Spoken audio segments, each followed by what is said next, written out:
آبرو کی ہے اگر گلزار ہستی میں، تو کانٹوں سے الجھ کر زندگی کرنے کی خو کر لے۔ اللہ اقبال کی قبر روشن کرے۔ ایسا شاعر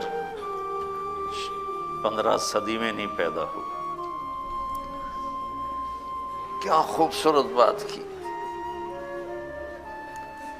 کہ اگر عزت اور آبرو کے ساتھ رہنا ہے تو کانٹوں کو سہنا سیکھ لو۔ کانٹوں کا چبھنا زندگی کا لازمی حصہ ہے۔ آپ کہو زندگی کی شاہراہ میں آپ کو کانٹے نہ ملیں، یہ نہیں ہوگا، یہ ملیں گے، بس انہیں سہنا سیکھ لو۔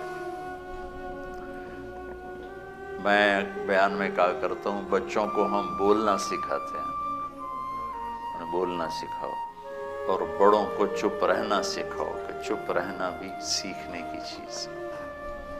اور خاص طور پر ایک فارسی کا محاورہ ہے، مولوی عام باشد کہ چپ نہ شود۔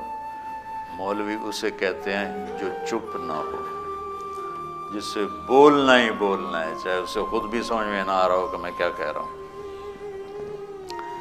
تو بچوں، میری گزارش یہ ہے چپ رہنا سیکھو۔ بڑی سے بڑی ناگواری کو پی جاؤ، سہ جاؤ، تو کانٹوں سے الجھ کر زندگی کرنے کی خو کر لے۔ جو لوگوں کے منفی رویوں کو برداشت کرے گا، بیوی سے، بچے سے، بھائی سے، بہن سے، بیٹے سے، چھوٹے سے، بڑے سے، جہاں سے بھی کانٹا آ رہا ہے، اسے اپنی ترقی کا ذریعہ سمجھ کے برداشت کرے گا، نکال کے اپنے سفر پہ گامزن ہو جائے گا، تو اللہ تعالیٰ